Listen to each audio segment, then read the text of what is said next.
ao anatin'ny herinandro faharoa amin'ny carré misika zao a dia ireo tenin'Andriamanitra mitaizantsika hatrany hatrany a amin'izay hoe toe-posy tokony ho fietsika hananantsika zanak'Andriamanitra. Rehefa mpifandraisina amin'ny vakiteny voalohany ao amin'ny Isaia mpaminany toko voalohany a sy ny salamo fahadimapolo na salamo fahasivy-ambefapolo moa na sivy-ambefapolo na dimapolo raika ihany. Dia ny evanjely teo a dia ny fampianarana ao anatiny a dia hoe tsy tokony hifanipaka tahaka ny dakanatitra ny lazaina sy ny atao. Tsy tokony hifanipaka ohatra ny dakanatitra ny lazaina eo am-bava. Ohatra hoe raha oharitra zany ohatra hoe amin'ny antsika ankehitriny dia hoe mihina ho Andriamanitra mihina eo am-bava zay, fa inona indray ny atao sy fampiarana zany a tokony tsy hifanipaka. Misy milaza fa tsy manatanteraka ohatra ny rety mpanoran-dalàna sy farisianina zay mahazo fanakanana matetika amin'i Jesosy satria lasa fiasaram-belatsihy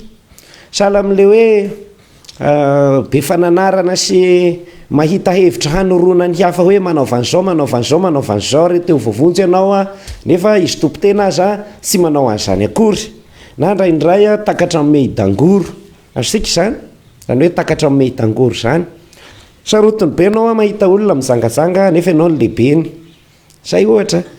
Ianao a tena mananatra ny mpangalatra hoe tena tsy mety io mangalatra io a nefa anao koa mangalatra fa ny endrika isehony no mety tsy mitovy.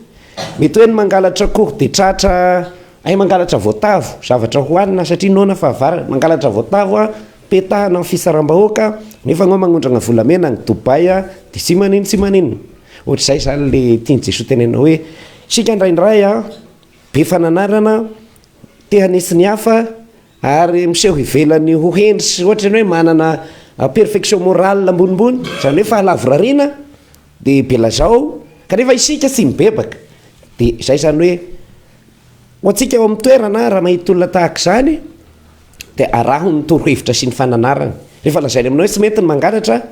dia raiso le tsy mety ny mangalatra dia zanona ny mangalatra fa aza manao tahaka ny ataony hoe miteny nefa mangalatra ihany na hovana endrika fotsiny a ilay halatra.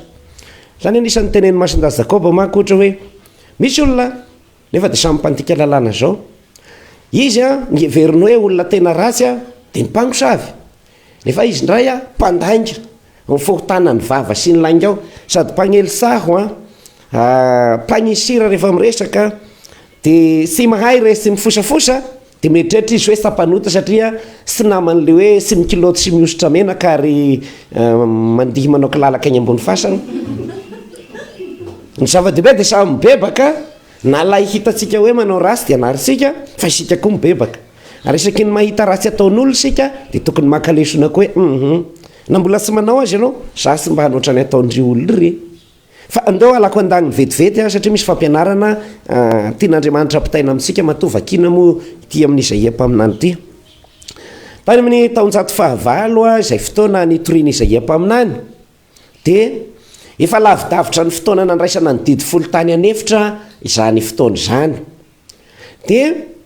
ireo vahoaka reo zany a manadinodino ny tena votoatin'le fanekem-pihavanana izay nampianaran'Andriamanitra n'ireo vahoaka ireo. Raha fitinina ny votoatin'ny fanekem-pihavanana nataon'Andriamanitra tamin'ny vahoaka Israely a tany Sinaia rehefa nakariny avy any Ezipta izy ireo dia zao jereo tsara ny firafitry ny didy folo io. Misy apahany aloha zany a manaintana antsika sy hiroroa saina na hoe ampiorina ny fotsika amina zavatra hafa izay zavaboary zany hoe zay le lazainy hoe Andriamanitra hafa mba tsy hanompo sampy. Sika rehefa miteny hoe sampy zany a dia mieritreritra hoe mohary tandroka kely misy menaka zavatra miatokatona amin'ny zoron-tragno le zavatra alaina amin'ny dadarabe hazo hoe sarivongana makasy makaroa aky menamenaka vorodamba tsy zany ny akory no atao hoe sampy. Fa ny atao hoe sampy a dia hoe iza no asolonao ny toeran'Andriamanitra, iza no itokisanao, mety olombelona io, mety firehakevitra io, mety inona filazana azy idéologie ohatra resaka politika dia agnao tena ao aby ny lohanao dia ao ny faharisin-dahatra anao a dia sa misy marina ho anao koa ankoatran'izay mety ho hevitra io a. Io fanimpo-tsampy io a dia anisan'ny hazavain'ny Masindampolo hoe ny fitiavam-bola dia anisan'ny fanimpo-tsampy ao a. Ny fizangajangana dia fanimpo-tsampy. Zay mba tadidika any hoe misy magnenjika dia magnenjika amin'ny katolika hoe agnareo dia miravaka an'itony chapelet tony heveriny hoe sampy re hanitra rainy mahita ny sary be dia be amin'ny fiangonantsika nefa ny kristianina poretiny avola satria ny vola ry tompoany de ampivavahany maragny atoandro ariva tena sa misy heritreretana koa de valaka de zay tenenina de ny onona 4 midi mihinana trondro magna marangitolagna de marangitolagna igny nefa izy mahazo 4 manompo sampy amin'ny vola izy nefa magnensika asika ty virenako ny resaka sao de very hoe mitidin'Andriamanitra io rehefa jerevana ny firafitrany de fitaonana ny olona ho tian'Andriamanitra ary sy akin-doha na iraiki-po amina Andriamanitra hafa zay ny tapany voalohany le hoe tiavony tompoandriamanitra ao aza tonontonono zany mba omeo voninahitra izy amin'ny andro anankiray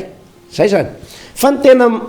tapany faharoa zay mifameno aminy dia mahakasika ny rariny ifampitondrana eo amin'ny fiarahamonina eo amin'ny olombelona samy olombelona ao resaka rariny aby io rariny zany miteny hoe niteraka anao izy nisotro rano sitina ny akindrindrina irery ny baby anao fola damosina de aza atao tsinitsinina fa toano izy na tanora na efa manjokosoko ray aman-dreny tiavony ray aman-dreninao sady hiatsao zay rariny zany ny atao hoe rariny mifandanja io ve ny soa nataony ray aman-dreninao de rehefa tonga anao matanjaka sy bokona sy manambadi-panakarena de nakianao azy amin'ny teny hoe gardien fa sa dadanay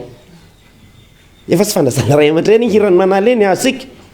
manazany ray aman-dreninao aza mamono olona aza mizangazanga aza mangalatra aza misiriritra sy ny sisa aza mandainga vavolombelona mandainga rariny amin'ny fiarahamonina io zany hadinony olona hoe zay aloha zava-dehibe amin'Andriamanitra hoe fitiavana an'Andriamanitra zany sy maintsy aseho amin'ny rariny sy ny fifampitondrana eo amin'ny samby olombelona de zao be dehibe ny olona le fitiavana an'Andriamanitra iny tena sinisira ary tena imatimatesany sy ilofosany mivavaka izy manompo an'Andriamanitra izy manolotra sorona izy tanterahiny aby ny adidy ara-pivavahana hatramy hoe tsy maintsy misasa tagnana de refesina tsara hoe hatreto amin'ity lohany tsiro ty eo misasana arahiny arabaky teny tadidinareo ngamba ny fanakianany Jesoa le miteny hoe lozanareo farisianina ampiasara velatsios izy fa ny ampahafolony solila sy ny aneta ary ny komina alohanareo kilazana hoe arahinareo tsara misy ny lalàna ara-pivavahana ary tena sisy mankina ny kely azy vitanareo ampahafolony solila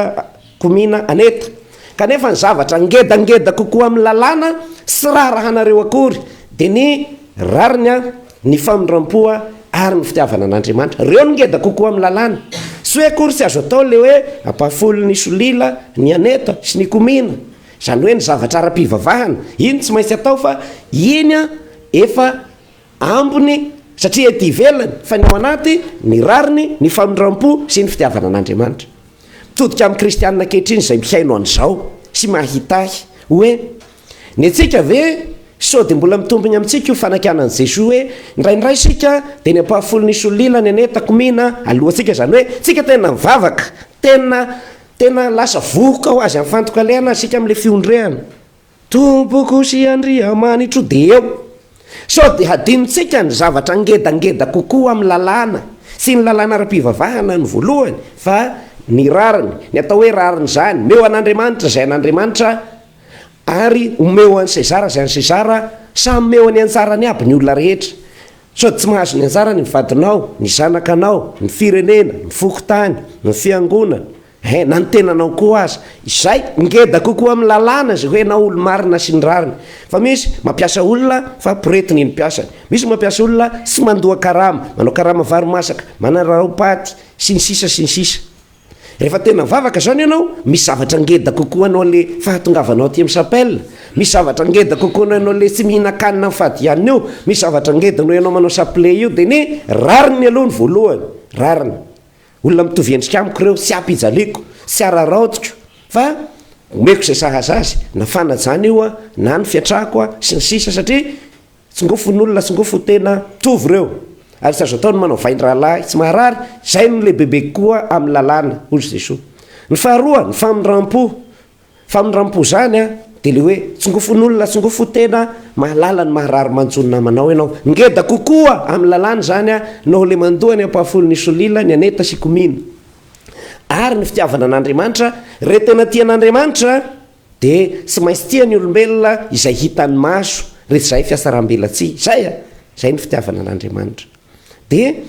tany amin'ny andron'izay empaminany zany ny olona de manao le takily lalàna hoe mila mandohany zao ny ampahafolo-karena no ohatry zao fady tsy azo atao satria ara-pivavahana tsy mihinan-kanina, manao an'izao, manao pelerinage intelo isataona, makaria amin'ny taimpoly, vitany olona zany. Fa inona ny zavatra misy agnatokantragnony agny, mifandray amin'ny vozona akanjo, mifagnopa, mifampivandravandra, de mifandogna sy ny sisa, mifampahory, manao fampahoriana namana sy ny sisa. Dia nampahatsiaro izay ampaminany hoe agnareo re ohatran'izany nitoetra nareo na de mpivavaka ohatran'ny inona azy agnareo, dia misarotava aho rehefa mivavaka agnareo tena tena manampisofy ny Andriamanitra. Fa fomba fiteny misarotava zany moa zany Andriamanitra tena miteny hoe aleresy fiasaram-bela tsisy ohatran'izany, satria Andriamanitra izy fa tsy olombelona, tsy azosika fitahana mahalala ny anaty fotsika hoe le rangahy miasara velatsy, le raha matoty misarotava ozy izy raha ohatra anareo mampitombo ny fivavahanareo, mampitombo ny sorona ataonareo kanefa ny rarina sy asinareo sira namanareo ampizalinareo rehefa mivavaka agnareo tena misarotava, zany hoe ripoverimagna le fivavahana sady tsy azona sitraka amin'Andriamanitra no mandany fotoana. Fa izao izy zao kasaho ny rariny, anaro ny pampahory, mianara manao tsara ary atsaharo ny fanaovan-drazy. Fa izay misorona saotra zay ny tian'Andriamanitra. Zay fampianarana ho antsika mpivavaka ankehitriny Andriamanitra mahalala ny aty fotsika, tsy azosika fitahana izy amin'ny endrikendrika. Efa tsara isika mivavaka, fa misy zavatra ngedangeda kokoa noho ny fivavahana, de ny fananana fo mitovy amin'Andriamanitra.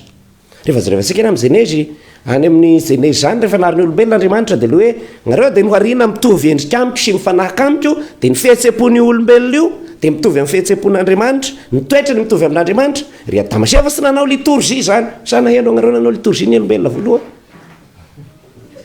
Fa le fanagnana fo mitovy amin'Andriamanitra aloha ny voalohany. Ary zay ny tanjona amin'io fivavahantsika io, eo am-pionrehana manompo an'Andriamanitra sika de voasarika hanahaka ny toetran'ilay tompontsika. Fa ny fivavahana sy mikendry hanahaka an'Andriamanitra sy hitovy amin'Andriamanitra samba fivavahana fa fanompoatsampy. Andriamanitra tsy mila nidokadoka-sika na hoe hembohasika ohatran'izao fotsiny hoe tompo agnao de olona mahafinaritra de ohatran'izao dia lasa ho atagny amin'izay soa fa agnao de efa nilazanay ho sara, samba zay. Zao fivavahana ataontsika zao dia fiderana ny toetra an'Andriamanitra, ary rehefa midery sika de maniry an'io toetra io de manana ny toetrany koa. Masina Grégoire de Nazianze anisany miteny an'izay hoe ny tanjona rehetra ny fiainam-panahy de ny ho tonga amin'ny fanahafana an'Andriamanitra fitovenana aminy. Firy ianao zay ny vavahana, efa mba hitanao hoe misy toetra miamitovy amin'Andriamanitra ve? Sa arakaraka ny vavahana indray no nahatonga ho zanakingehenafo inefatra heny ohatra zay. Karemo manko ny andro de torina tsara ten'Andriamanitra reto. Zay le Salamo faha 7:20 telo izy hoe sy amin'le sorona atolotra ao ane no anadinako anao zao. Sy amin'ny fivavahanao no agnadinako anao, sy saran'Andriamanitra amin'ny fivavahana ataon'ny olona. Fa ny anadinako anao de zao, ianao omeko ny didiko hoe rehefa tia de sy maintsy tia ny namanao, nefa zany didy zany sisy rarahinao azy fa asipinao agny vo ataonao odoyeboum. Zay ozy izy. Ka sy ilain'Andriamanitra ny zavatra ivelambelany raha sy alohavan'lay hoe fakatoavana, satria ny fakatoavana sy ny fanekena no sitra koza Andriamanitra fa sy ny sorona. Tena nampitondrany an'i Samuela zay tamin'ny Saola, ny fanekena, ny fihainona, ny fanarahana ny tenin'Andriamanitra io no tena zavatra mahafaly an'Andriamanitra fa sy ny sorona. Sy de ny fivavahana aloha ny voalohany mahafaly an'Andriamanitra, fa ny fihainona izy manaova an'izao de atao, manaova rariny amina manao de ataonao zany faly Andriamanitra. De ny amarana an'i Jesosy eo amin'ny evanjely mifanohy amin'izay le hoe ny mpanorandalàna sy ny farisianina izy de miteny. De koa zay Salamo hoe agnao de mitanisa ny didiko eo am-bava sy ny fanekeko hoe zao hainao aby ny baiboly toko sy andininy makasy bakaroa, nefa sy manao pratika ianao, sy manatanteraka an'izany de fiasaram-belatsy. Ry havana,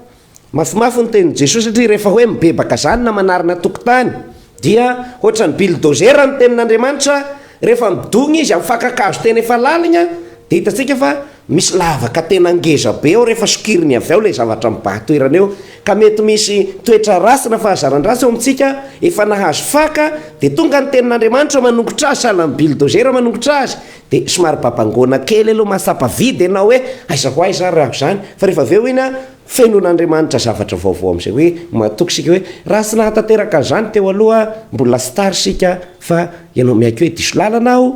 de miverina efa namany voavonjy ianao sy lasakarea mihasagna re, rehefa mba tonga saina eo amin'ny fotoana ilazany hoe hasagna any aho diso lalana any agnao io, de tapakeo izanona de ateo iverina zay zava-dehibe ka ignany reten'Andriamanitra rehetra zany tsy hijanona fotsiny ho fafinaretanao asofina mihaino azy indrindra izao toriteny zao fa na izaho miteny na isika mihaino de samy resy lahatra hoe misy zavatra ngedangeda kokoa takian'Andriamanitra amintsika de ny rariny ny famindram-po ary ny fitiavana an'Andriamanitra zay tsy maintsy aseho amin'ny fitiavana ny namana. Rehefa tena manana zay toetra zay sika de mandeha ho azy amin'izay ny asa ivelany na io ny fivavahana de vokatr'ilay hoe nao miaina ny rariny mpanao famindram-po ary tena tian'Andriamanitra de zay ny anaovana azy satria na mivavaka ny olona indraindray de ny tena ny tiavinao anatin'io hoe tsy mamono ato karangalova aloha de manao an'izao de manao an'izao amin'Andriamanitra fa voabe ny homeny ahy any mpanompo sampy zay fa fotsiny hoe tiako Andriamanitra de no fitiavako azy de tsy mampitaraina anao na ny avozara na ny volalany na ninona rehefa aveo fa rehefa ohatra hoe zavatra ivelany fotsiny azaka zahanao voalohany fa tsisy fitiavana an'Andriamanitra de volana riena fotsiny ohatra ny vola lohabe ny mpanao concours hoe mba teo tafiditra mpiasa-panjakana ny concours sy mivaly